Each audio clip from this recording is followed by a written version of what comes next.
faut aller chercher ce dont vous avez besoin. Donc il n'y a pas de recette ou de calendrier tout fait, il faut toujours s'adapter aux pratiques de l'année. Il y a des fois, la 501, on n'en fera qu'une. Oui. C'est une année très sèche et ensoleillée. Une année, au contraire, comme 2007, 2008, on sera peut-être amené à en faire 4 ou 5. Oui. Souvenez-vous, l'année dernière, je vous avais montré un protocole qui avait été fait en Champagne, je crois en 2006 ou 2007, je ne m'en rappelle plus.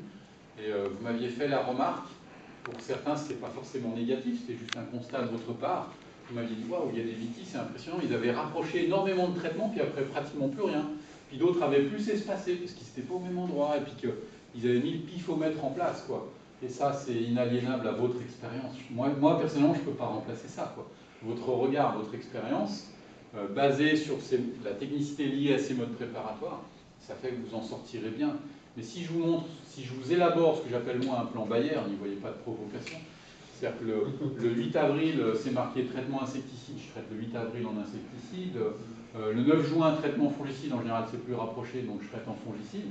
Ce qui fait que si je reprends mes statistiques des années 95, plus de 80% des traitements au niveau national en bio comme en produits de synthèse, on passe à côté.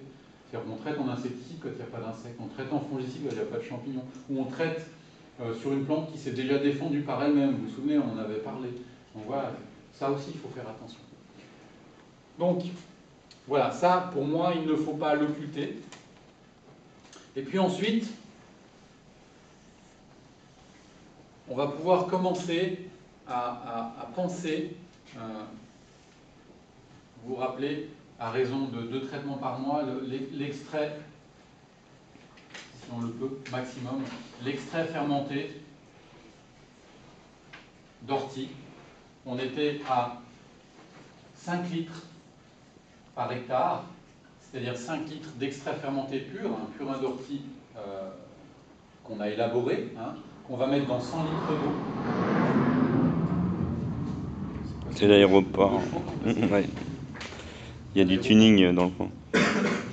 Donc 5 litres d'extrait fermenté d'ortie pur dans 100 litres d'eau par hectare. Alors, on sait que plus on va favoriser le bas volume, plus on sera efficace. D'accord ? Et puis, ne cherchez pas trop à rajouter de l'extrait fermenté. Il y a une exception, il y a des moments quand on voit qu'une vigne est un petit peu fatiguée, mais pas trop. Si elle est jaune, on peut plus pulvériser, mais si elle est un peu fatiguée, on pourrait monter jusqu'à 10 litres hectare. Voilà, mais c'est très rare. J'ai commencé en 2002, on était à 30 litres hectare. On est passé de 20, 15, 10, 5 litres, et c'est là où on a eu les meilleurs résultats. Ça revient à ce qu'a dit Eric tout à l'heure, c'est-à-dire qu'on va créer moins d'appétence aussi, déjà, parce qu'il y a beaucoup d'acides aminés là-dedans. Hein. Et donc, si on met trop d'extrait fermenté d'ortie, forcément, vous allez avoir trop d'indésirables qui vont débarquer, qui sont des indésirables assez judicieux, parce qu'ils viennent réguler le trop-plein que vous avez apporté. C'est juste que ça, il ne faut pas les voir comme des ennemis. Donc, ces 5 litres hectare d'extrait fermenté d'ortie, on sait qu'on ne va pas dépasser la cadence de 2 traitements par mois. Pourquoi? Parce que si je prends la conductivité déjà d'une feuille de vigne, elle est à peu près à 3,1 millisiemens. D'accord? Si je prends la conductivité d'un extrait fermenté d'ortie, il est entre 2,4 et 6 millisiemens. Il est en complète adéquation avec la conductivité de la feuille de vigne. Si je prends un produit commercial, on en a parlé un peu, c'est une réalité, j'ai pris 30 produits commerciaux à base d'algues et d'ortie. D'accord? Faits par des gros industriels, je ne vais pas nommer, on a autre chose à faire. Hop, on les a pris au labo chez moi. Isabella Tomasi est venue, elle est docteur en microbiologie, et je lui ai montré ça. On était tous les produits entre 17 et 33 millisiemens. Beaucoup trop riches. On n'est plus du tout en adéquation avec la conductivité de la feuille de vigne. Donc ça va générer énormément d'appétence. Ça va attirer énormément d'indésirables. Alors sur le coup, vous allez dire, waouh, ma feuille, elle est belle, vous voyez ce que je veux dire. Donc, comme je vous l'ai dit tout à l'heure, il ne faut pas confondre beauté d'une plante et capacité de se défendre. Donc une belle feuille, une belle vigne, pour moi, ça ne veut rien dire. Quand je vais dans le Valais, il y a plein de gens à côté de Pierre-Alain Dermule où on traite maintenant sans matière, on n'est plus du tout, on est vraiment en homéopathie depuis 10 ans. Si je regarde la vigne à côté, en termes de beauté qualitative, je dis waouh, elle est belle, quoi. Elle est vraiment plus belle que celle de Pierre-Alain, mais par contre, la finalité, le produit, etc., derrière, c'est un autre débat. Donc cette conductivité de feuille de vigne, je peux tricher. J'ai énormément de produits commerciaux comme ça qui sont trop riches en termes de conductivité. Donc quand vous allez pulvériser, vous allez avoir une super feuille verte, mais qui crée de l'appétence derrière. Voilà. Donc qui attire les indésirables, etc. Donc il faut apporter des produits qui soient en résonance avec votre feuille. Vous voyez ce que je veux dire? Et les extraits fermentés d'ortie, de fougère. On a parlé de la fougère, c'est l'extrait fermenté de début de saison, parce qu'il est beaucoup moins riche que l'ortie. Et la feuille de vigne, quand elle est jeune au départ, elle a une conductivité qui est faible, c'est normal. Et puis, plus elle va arriver au stade adulte, plus elle va être élevée. Donc l'extrait fermenté de fougère est en adéquation avec le début de saison. De la fougère. Aussi. C'est pour un traitement contre la citadelle, il y a énormément de fougère. Oui, C'est le vrai insecticide sur les vignes. Ça contient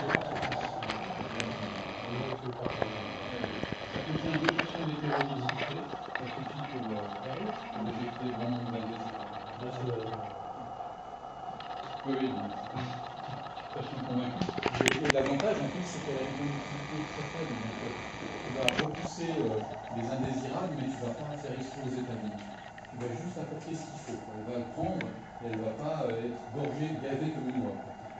C'est l'avantage de ces produits. C'est pour ça aussi que nous, l'ortie, on arrête de l'amener au-delà de la fonction puissante de la plante, c'est-à-dire après le Après, c'est selon les régions, si tu veux, parce que moi, je pense souvent l'extrait fermenté d'ortie. Je vais répondre à ça, c'est important, ce celui-là. L'extrait fermenté d'ortie, il a effectivement plusieurs fonctions. La première, elle est aussi SDN, c'est-à-dire stimulateur de défense naturelle. Pour certains, en termes de physiologie, on va appeler ça éliciteur. Vous avez certainement entendu beaucoup parler de ce terme. La fonction élicitrice. Donc l'ortie est un éliciteur, c'est-à-dire qu'on a retrouvé dans l'ortie, ça ce sont des analyses qu'on a fait faire nous, avec nos propres données à l'université de Besançon. Alors quand je vois qu'au niveau européen ils disent qu'il n'y a pas de travaux qui ont été faits sur l'ortie, je suis fou parce que j'ai des pavés comme ça qui ont été faits sur arbres fruitiers, sur céréales, sur maïs, etc. Donc on a travaillé sur toutes les parties de l'ortie, donc c'est assez effarant d'entendre des choses comme ça. Et donc on s'est aperçu que dans l'ortie, il y avait beaucoup d'acides aminés, de la glycine, des thiamines, mais aussi de la cadavérine. Enfin, c'est un peu sombre comme sémantique. Et donc on apporte aussi une information, cadavérine de mort quelque part, et donc votre vigne, elle va recevoir cette information. D'accord? C'est comme si je jetais un caillou dans l'eau, vous avez vu, ça fait des vaguelettes, un peu des ondes comme ça. Elle va recevoir cette information un peu sous forme de fréquence, et donc elle ne veut pas mourir. Donc elle va augmenter son seuil de résistance. Je suis profondément convaincu, là j'en parlais avec un ami, Guillaume Fontaine, qui est physicien, lui il a appris l'inverse, moi je suis profondément convaincu qu'il faut apporter de la désorganisation sur les plantes. Et c'est ce qu'on fait avec l'extrait fermenté d'ortie. On désorganise la vie. Et donc la vie est faite de désorganisation, elle n'est pas faite d'ordre. Une chambre bien rangée, je ne sais pas si l'exemple est sur des produits, c'est ce que je dis à mon fils il y a 15 jours, ça a marché. Il fallait un fil d'Ariane pour sortir de la chambre. Voilà, je vais vous citer un exemple. Je lui ai dit, voilà, range ta chambre. Range ta chambre, mais ça ne va pas durer. Mais tu vas voir, le regard va être différent. C'est-à-dire que tu vas passer du désordre à la réorganisation, à l'ordre. Qu'est-ce que l'ordre? C'est ici maintenant dans une case et je ne bouge plus. L'ordre, c'est la mort, c'est la négantropie excessive. C'est-à-dire que si je range ma chambre et que je ne veux plus du tout la désordonner, la désorganiser, je ne peux pas prendre un livre. Je ne peux pas enlever la couette de mon lit pour me coucher, vous voyez ce que je veux dire? C'est la mort. Je ne peux plus rien faire, je ne vis plus. Par contre, si j'apporte de la désorganisation, la plante, elle reçoit cette information, donc elle est désorganisée, elle va passer de la réorganisation, l'organisation à l'ordre. Mais de l'ordre, elle va se désorganiser encore, vous voyez? Mais à un seuil supérieur de son seuil originel de désorganisation. Donc, ok, elle sera encore désorganisée, mais à un niveau vibratoire supérieur. Et c'est ce qu'on maintenant on mesure avec mes appareils, c'est-à-dire qu'effectivement, j'apporte de l'extrait fermenté d'ortie, et bien pendant 2 jours, le taux vibratoire il est plus faible.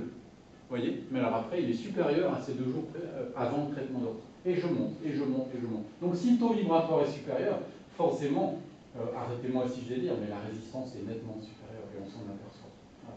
Et puis après, ce que je veux mener vraiment dans les années qui viennent, c'est aller au-delà dans mes analyses, mais je suis intimement persuadé que si on désorganise pour mieux réorganiser derrière, les vins auront un taux vibratoire juste exceptionnel. Les fruits, les légumes, on ne va pas spéculer sur les vins, mais voilà, c'est juste une réalité, donc notre corps aussi. aura un taux vibratoire supérieur. Et là, on redonne les lettres de noblesse à l'agriculture, ce que vous faites déjà en traitant avec des préparations naturelles. C'est-à-dire que Jean Boucher le disait, entre les médecins et les agriculteurs, c'est le même métier. C'est le même métier. Donc, l'extrait fermenté d'ortie, c'est à la base de la désorganisation. Donc, et après, la plante se réorganise. Et donc, on ne va pas dépasser 2 traitements par mois parce qu'on apportera trop d'acides aminés, ça sera trop riche et on va créer de l'appétence, apporter trop de sucre, etc. etc. On l'apporte toujours, et j'insiste, avant une attaque. Ok, j'ai pas d'oïdium, ok, j'ai pas de blackroot. Je sais que je vais en avoir, mais si je positionne avant mon extrait fermenté d'ortie, je peux avoir jusqu'à 50% de mildiou en moins. Ça, ce sont des analyses, c'est pas une vérité vraie, c'est juste des analyses qu'on a fait en Alsace. Ça sera différent peut-être chez vous, peut-être ce sera mieux, peut-être ce sera moins bien. On ne peut pas tout maîtriser, mais on sait qu'au travers de nos analyses, l'extrait fermenté d'ortie seul permet d'avoir 50% d'attaque en moins. On l'a associé à de l'algue, une laminaire, on a eu 80% d'attaque en moins. Donc après, il vous restera à lutter, par exemple avec des huiles essentielles, sur les 50% restants. Mais peut-être que ces 50% restants, ils sont insignifiants. Et c'est là où votre expérience elle est très importante, parce que moi, souvent, quand je débarque, je dis, oula, on traite avec les huiles essentielles. Et le Viti, souvent, il me dit, non, non, moi, je ne traite pas. Donc j'ai plus peur que lui, mais vous voyez ce que je veux dire, votre expérience, elle est très importante. Et donc, souvent, vous allez vous dire, ouais, ok, il reste un petit peu d'oïdium, mais je ne traite pas. Parce que c'est pas... J'ai pas envie d'avoir plus d'oïdium, c'est juste impossible. Il faut avoir ces nuances, c'est que l'oïdium, le blackroot, le démis, tout ça, ce sont des indicateurs. Donc il faut voir jusqu'à quel seuil on peut les tolérer. Il y a 2 choses importantes, c'est, dans ce que vient de dire Eric, c'est la tolérance aux maladies. C'est-à-dire plus vous allez vers la réduction de dose de cuivre et de soufre et l'utilisation de phytothérapie en complément ou en remplacement, ce qui me semble excessif, mais il faut avoir une certaine tolérance vis-à-vis de l'acceptation des maladies. Et après, aussi par rapport aux exemples qu'il a donnés d'efficacité, voilà, faut toujours bien les replacer dans les contextes des vignobles et des conditions pédoclimatiques, et c'est très important vu que l'Alsace, par exemple, n'ont pas du tout le même climat que nous et que la pression mildiou chez eux, c'est un truc, c'est quasi inexistant à la base, quoi. Ce qui fait qu'on peut avoir des très très bons résultats du fait que il y a peu de parasites à gérer. Relativiser. C'est important. L'oïdium, au-delà de 2% de ce présent sur vigne, tu le retrouves dans le vin et dans le goût, alors ça impose après de faire les vendanges vertes. Moi je suis désolé, moi 2% d'oïdium sur les vignes, je trouve ça intolérable. Après, c'est ce que je viens de dire, il va falloir vous adapter par rapport à ça. Et on peut être très très bon. Il faut penser aux clients qui achètent le vin, hein, quand même. Oui, bien sûr. Il ne faut pas lui donner des goûts de champignons. Un vin au goût forestier, c'est sympa, non? Non, Je continue.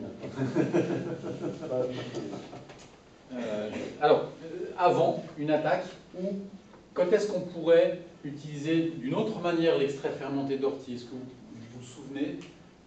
On peut le positionner avant une attaque pour avoir moins d'attaques, ou la deuxième possibilité, ça serait quand? Est-ce que vous vous souvenez? Si éventuellement une plante a reconnu son agresseur, c'est-à-dire elle le reconnaît comment? C'est-à-dire qu'elle vient le confiner par compartimentation. Vous vous rappelez, il y a l'abandon cellulaire, hein, les tâches que certains appellent maladies. Moi, j'ai jamais vu. C'est pas une maladie, en fait, ce sont des abandons cellulaires. C'est une stratégie de défense. S'il y a reconnaissance, elle va. Hein, si on a notre feuille, souvenez-vous ici, c'est pas une feuille de ligne, hein, je me suis raté là. On a des tâches, on va appeler des tâches nécrotiques. Voilà. Mais ça peut être aussi une feuille qui est découpée au travers de la rogneuse, quand vous passez la rogneuse ou des choses comme ça. Donc très rapidement, la vigne va mettre en place, si elle reconnaît son agresseur, donc elle a abandonné des cellules, hein, puisqu'elle ne peut pas répondre tout de suite, elle a mis en place cette feinte, cette stratégie. Donc tout ce que vous voyez de tâches, ce sont des abandons cellulaires génétiquement acquis, stratégie de défense, vous vous rappelez ça? J'appelle ça la retraite d'Hannibal, hein, vous vous souvenez?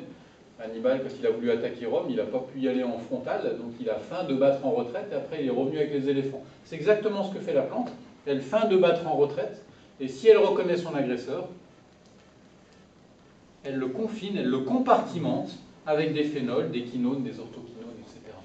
Et donc ça coûte cher à la plante, parce que la base de ces substances-là, de ces métabolites secondaires qu'on retrouvera dans les huiles essentielles, ce sont les sucres, d'accord? Et vous savez qu'une plante ne peut pas pousser et se défendre en même temps, donc il va falloir